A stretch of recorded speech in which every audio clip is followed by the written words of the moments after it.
अगर आज के टाइम में एक्चुअल में आपको जीरो बैलेंस सेविंग अकाउंट ही चाहिए, वो भी रेगुलर सेविंग अकाउंट चाहिए, तो आप इस वीडियो को बड़े ही ध्यान से देखिएगा। यहाँ पर मैं जो चीज़ों को रख रखा हूँ आप ध्यान से देखिएगा। कोटक महिंद्रा बैंक में मेरा एक जीरो बैलेंस सेविंग अकाउंट है, जिसके लिए कोई भी एवरेज बैलेंस मेंटेन करने की बिल्कुल जरूरत नहीं पड़ती है, चाहे उसमें 2-4 रुपए रहे या ना रहे, कोई लेना देना नहीं है। लेकिन उस जीरो बैलेंस सेविंग अकाउंट के ऊपर मेरे को यहाँ पर एक क्रेडिट कार्ड का ऑफर दिया गया। हालांकि मैं उस क्रेडिट कार्ड को ले चुका हूँ और यूज भी करता हूँ। 1,09,000 रुपए की लिमिट दी गई है। इसके अलावा अगर मुझे लोन की जरूरत पड़ती है तो उस जीरो बैलेंस सेविंग अकाउंट के ऊपर 60,000 रुपए का लोन का ऑफर भी आया हुआ, मात्र 17% के रेट ऑफ इंटरेस्ट में उस लोन को भी ले सकता हूं। अब ये सोचो कि यार आज के टाइम में जीरो बैलेंस सेविंग अकाउंट अगर इतनी फैसिलिटी अगर कोटक महिंद्रा बैंक दे रहा है तो आपको डेफिनेटली यहाँ पे अकाउंट ओपन करना चाहिए। नहीं तो बहुत सारे बैंकों में क्या होता है, जीरो बैलेंस सेविंग अकाउंट का नाम तो होता है लेकिन कहीं ना कहीं कई सारे चार्जेस लगाया जाता है। कई बार होता क्या कि 5,000, 10,000, 15,000, 20,000 रुपए तक इनिशियल फंडिंग तक करवा लेते हैं। उन सबको देखोगे तो बेस्ट ऑप्शन रहेगा। और उससे मजे वाली बात यह है, अगर आपने zero balance saving account open करवा लिया, अगर आपका ज्यादा यूज होता है आप उसको जब चाहे तो उसको अपग्रेड भी कर सकते हैं। पूरी जानकारी मैं शेयर करूंगा। उससे प्लस पॉइंट है, अकाउंट जैसे आपका ओपन हो जाएगा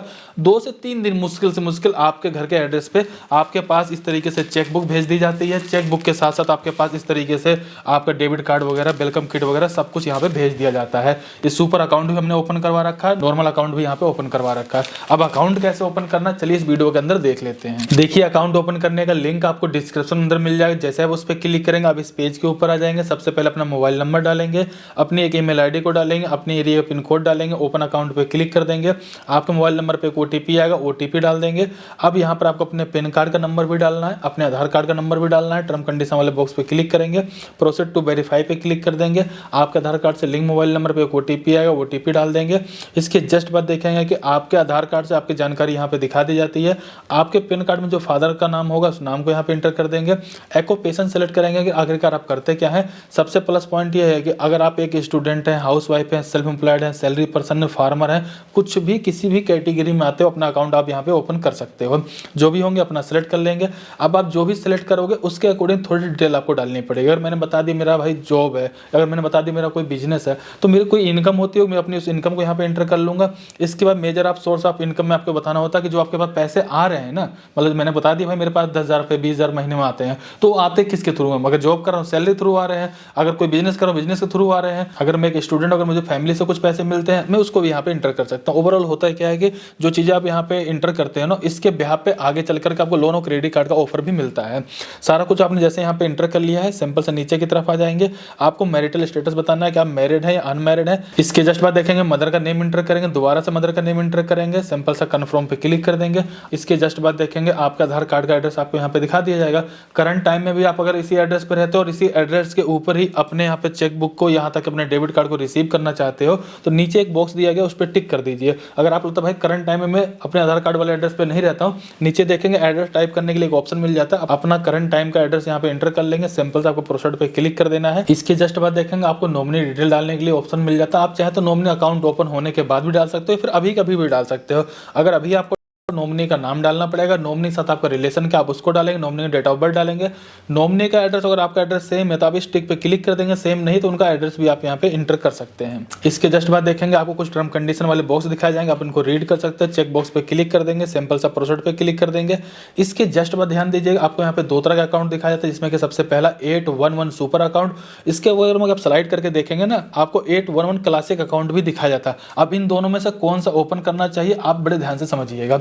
जो 811 सुपर वाला अकाउंट आप जब ओपन कीजिए जब आपको लगता है कि आपके ट्रांजैक्शन बहुत ज्यादा होते हैं, आप बैंक का बहुत ज्यादा यूज कर पा रहे हो, प्राइमरी तौर पे यूज करना है। हालांकि ये भी आपका जीरो बैलेंस सेविंग अकाउंट होता है, लेकिन 2 चीजें आपको एक्स्ट्रा करनी पड़ती है। एक तो आपको 5,000 रुपए की फंडिंग अभी अभी करनी पड़ेगी अकाउंट ओपन करते समय। दूसरी चीज ये होती है कि 5,000 रुपए की हर महीने में एक ट्रांजेक्शन आपको करनी पड़ेगी। ओवरऑल देखा जाए तो ज्यादा कुछ खास नहीं है अगर आपको ज्यादा यूज नहीं है। हालांकि इसका बेनिफिट मिलता है, ऐसा नहीं कि हमारे पास अकाउंट नहीं है। ये देखिए ना हमारे पास भी 811 सुपर अकाउंट है, ये वाला भी हमारा 811 सुपर अकाउंट है। इसका हमने काफी ज्यादा यूज करना था इसलिए हमने इसको अब करा हुआ है। बाकी इसके अलावा हमारे पास जीरो बैलेंस वाला भी अकाउंट है। तो पहले आपको क्या करना चाहिए मेरे हिसाब में, अगर ज्यादा यूज नहीं है तो आपको सीधा सिंपल से स्लाइड करना है। बगल वाले में देखेंगे 811 क्लासिक अकाउंट आपको देखने के लिए मिल जाएगा। आपको उस पर क्लिक करके उसी अकाउंट को यहाँ पे ओपन करना चाहिए। एक तो आपको जीरो बैलेंस सेविंग अकाउंट है, एक तो आपको जीरो बैलेंस सेविंग अकाउंट है, दूसरा आपको वहाँ पे मंथली डिपॉजिट करने की कोई टेंशन ही नहीं रहेगी। सिर्फ एक काम करना पड़ेगा, अभी अकाउंट को ओपन करते समय आपको 1,000 रुपए डालने होंगे। अकाउंट ओपन होने के बाद उस पैसे को निकाल लीजिए, उसके बाद चाहे कभी पैसा डालिए चाहे मत डालिए, कोई लेना देना नहीं रहेगा। हाँ, दोनों में थोड़ा सा फर्क है बेनिफिट को लेकर के। अगर ज्यादा यूज है तब जाइएगा आप सुपर 1 के साथ, नहीं तो आप क्लासिक के साथ जाइए। फिलहाल मान लीजिए मेरे को क्लासिक वाला ओपन करवाना, मैं सिंपल से क्लासिक पे क्लिक करता हूँ, सिंपल सेलेक्ट पे क्लिक कर देता हूँ। इसके जस्ट बाद देखेंगे अब जैसे मेरे को यहाँ पे 1000 रुपये फंडिंग करनी पड़ेगी अकाउंट ओपन करने के लिए। डिपॉजिट में सिंपल से क्लिक कर दूंगा, फोन पे, पेटीएम, गूगल पे का ऑप्शन मिल जाता है। मैं सिंपल सा पेटीएम पे क्लिक कर लेता हूँ और पेटीएम एप्लीकेशन के माध्यम से 1000 रुपये मैं यहाँ पे डिपॉजिट कर लेता हूँ। फिलहाल मेरी जो फंडिंग थी सक्सेसफुल यहाँ पे डिपॉजिट हो चुकी है। अब मुझे यहाँ पे अलाउ एक्सेस पे क्लिक कर लेना है और यहाँ पे अपना एक एम पिन सेट कर लेना है। दोबारा से उसी एम पिन को डालेंगे, सिंपल सा कंफर्म एम पिन पे क्लिक कर देंगे। इसके जस्ट बाद देखेंगे अभी हमारा यहाँ पे अकाउंट सक्सेसफुली ओपन हो चुका है। CRN यानी कस्टमर रिलेशनशिप नंबर मिल चुका, अकाउंट नंबर मिल चुका, IFSC ID मिल चुकी है, UPI ID बन चुकी है। मेरे बैंक अकाउंट में 1000 रुपये यहाँ पे डिपॉजिट कर दिए गए हैं। अब हमें यहाँ पे कंप्लीट KYC करनी पड़ेगी, सिंपल से कंप्लीट KYC पे क्लिक कर देना है। KYC करने के 2 तरीके होते हैं, 2 तरीके में से कोई ना कोई एक ऑप्शन आपको मिलेगा। आप तो ज़्यादातर लोगों को वीडियो KYC का ऑप्शन मिल जाता है, आप घर बैठे हुए अपनी वीडियो KYC के थ्रू अपना अकाउंट ओपन कर पा रहे हो।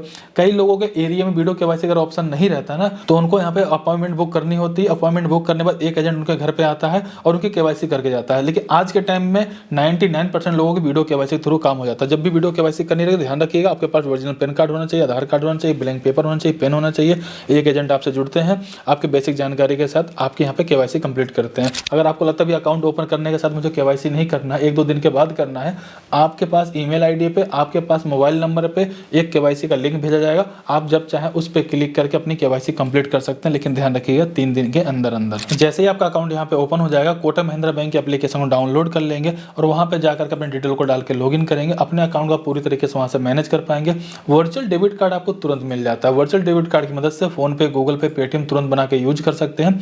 बाकी जो भी आपका चेकबुक हुआ या फिर आपका डेबिट कार्ड हुआ वो आपके एड्रेस पे 2 से 4 दिन के अंदर डिलीवर कर दिया जाता है। अब मैं आपको अपनी पर्सनल एक जानकारी और भी शेयर करना चाहूँगा। कोटक 881 का जो जीरो बैलेंस सेविंग अकाउंट था ये वाला, हम बहुत टाइम से यूज कर रहे हैं, बहुत बढ़िया अकाउंट है। अभी मेरे को थोड़ा लगा कि मेरे को ज़्यादा यूज करना है, डेबिट कार्ड का मैं थोड़ा सा ज़्यादा यूज करके वहाँ से कैशबैक वगैरह भी ले पाऊंगा। मतलब मैं इतना 5000 रुपये अगर मैं वहाँ पर हर महीने डाल रहा हूँ ना, वो तो पैसे मेरे ही, जरूरत पड़े मैं इसको यूज भी कर लूँगा। लेकिन मैंने अकाउंट अपग्रेड इसलिए करवा दिया कि चलो ठीक है, मेरा थोड़ा सा यूज ज़्यादा है, FD वगैरह करनी है तो ट्रांजेक्शन भी ज़्यादा करना है और डेबिट कार्ड की लिमिट भी ज़्यादा मिल जाती है। 1-1 लाख रुपये तक मैं एक दिन में ट्रांजेक्शन कर सकता हूँ। जबकि क्या होता है जो क्लासिक वाला अकाउंट है उसमें 25000 रुपये लिमिट दी जाती है। उन सबको देख करके मैंने यहाँ पे अपग्रेड कराया और अपग्रेड कराने के 2 दिन के बाद दोबारा से नया डेबिट कार्ड और यहाँ पर मेरे पास चेकबुक आ चुकी है। ओवरऑल बेस्ट अकाउंट है। पहले आपको लगता है ज़्यादा जरूरत नहीं है, आप यहाँ पे क्लासिक अकाउंट के साथ चाहिए, अगर ज़्यादा यूज हो तो सुपर अकाउंट के साथ चले जाइएगा। अकाउंट ओपन करने के लिंक आपको डिस्क्रिप्शन में मिल जाए। फिलहाल इस वीडियो को लाइक करिए, चैनल सब्सक्राइब करिए। चलिए फिर मिलते हैं किसी नेक्स्ट वीडियो में, तब तक के लिए जय हिंद, जय भारत।